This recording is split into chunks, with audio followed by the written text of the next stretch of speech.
Coming up tonight on YCN News, YCN presents a special program on candidates for tomorrow's New Hampshire state primary.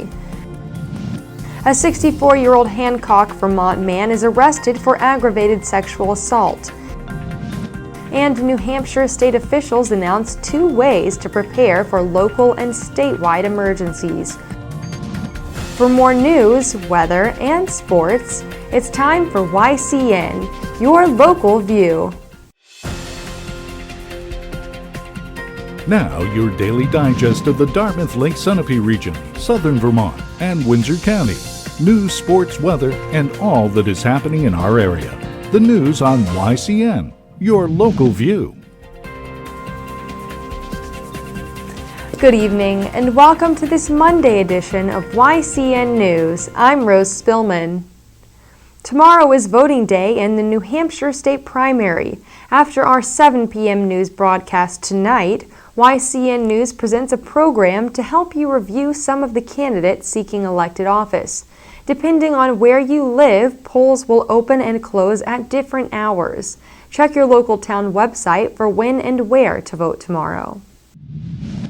An investigation is underway to determine the cause of an infant's death this past weekend, according to a press release sent out by the Vermont State Police.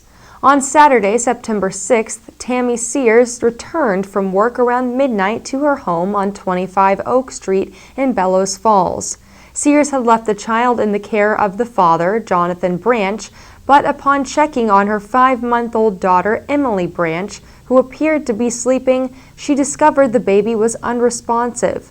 Sears called 911 and the Golden Cross ambulance took Emily to the Springfield Hospital, where she was eventually pronounced dead.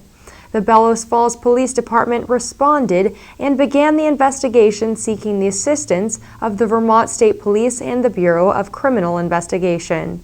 Today, the Vermont Office of the Chief Medical Examiner will perform an autopsy, as the cause and manner of death have not been determined. YCN News will keep you updated as additional information is released during this investigation. A 64-year-old man from Hancock, near Route 100 in central Vermont, has been arrested for aggravated sexual assault. According to the press release sent out yesterday from the Royalton Police Barracks, on August 31, 2014, a woman contacted the Vermont State Police after learning that her 48-year-old sister, who suffers from a mental disability, was being sexually assaulted by a neighbor. A thorough investigation began, and detectives found that the accused man, Roy Patton, had been convicted in New Hampshire in 1984 for attempted felonious sexual assault and again in 1998 for indecent exposure and lewdness. In addition, he was a registered sex offender in Vermont and Massachusetts. On Friday, September 5th, police arrested Patton and took him to the Marble Valley Correctional Center, where he is being held on $25,000 bail. A court date is set for today in Addison County Court. A New York resident is scheduled to appear in Windham Superior Criminal Court next month on a charge of excessive motor vehicle speed.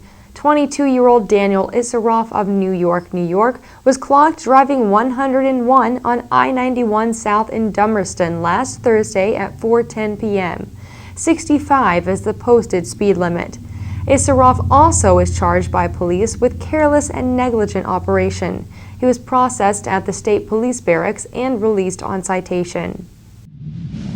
When YCN News returns, we'll learn about 2 ways to prepare for local and statewide emergencies, and we'll hear about an upcoming program scheduled with poet and author Kate Gale. The YCN News continues in a moment. Welcome back to YCN News. I'm Rose Spillman. Summer may be nearing its end, which means fall and winter storms will be upon us. To that end, New Hampshire state officials announced 2 ways to prepare for local and statewide emergencies. Key to these developments are that this free emergency notification system works with both mobile and landline phones. The website is ReadyNH.gov and NH Alerts. Both were developed by the Division of Homeland Security and Emergency Management. Director of New Hampshire Department of Safety's Homeland Security and Emergency Management, Perry Plummer, says both alerts are easy to set up. Registration is required online or by downloading a free app for mobile phones. To learn more, go to readynh.gov. On a cultural note, keep in mind a program scheduled for 7 p.m. Wednesday at New England College. Poet and writer Kate Gale will read a selection of her work on that date in the college's art gallery. Gale is the managing editor of Red Hen Press, and she is editor of the Los Angeles Review. Her accomplishments include serving as president on the American Composers Forum in Los Angeles. Gale also teaches in low-residency MFA programs around the country and serves on the boards of a Room of Her Own Foundation and the Poetry Society of America. For more information, go online to nec.edu. When YCN News returns, we'll join Kearsarge Chronicles' Lynn Solomon, who met with Sarah McLennan, a certified rolfer. The YCN News continues in a moment.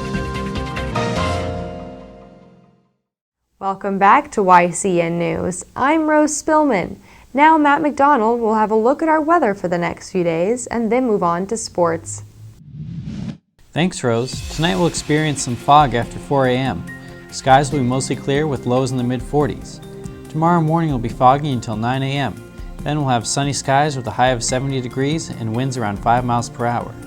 Tomorrow night will be partly cloudy with calm winds and lows in the 50s. Wednesday will be mostly sunny with a high of 70 degrees and calm winds around 5 miles per hour. Wednesday night will be mostly cloudy with lows in the upper 50s. As you can see here, there are currently no storms in our region. We should be in the clear for the next couple of days. Now let's see what's coming up on our community calendar. Tomorrow morning in Woodstock, Vermont, the Mount Tom Farmers Market will begin at 9:30 a.m.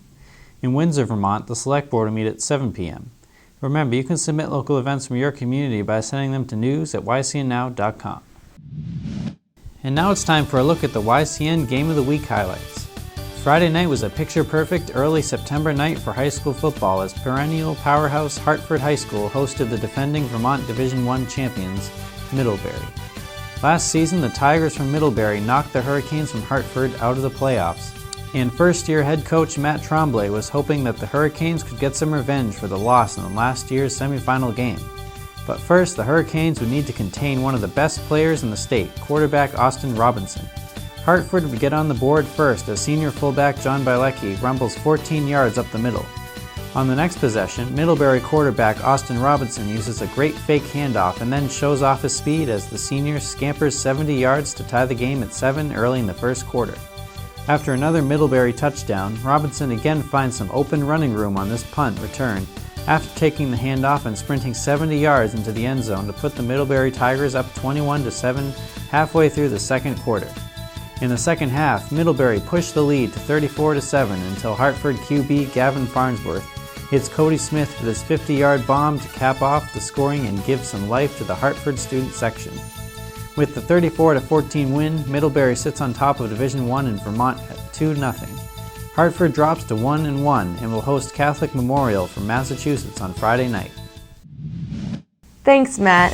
When YCN News continues, we'll join Lisa Connell for an interview with Dartmouth professor Randall Ballmer, author of a new biography on Jimmy Carter. The YCN News continues in a moment.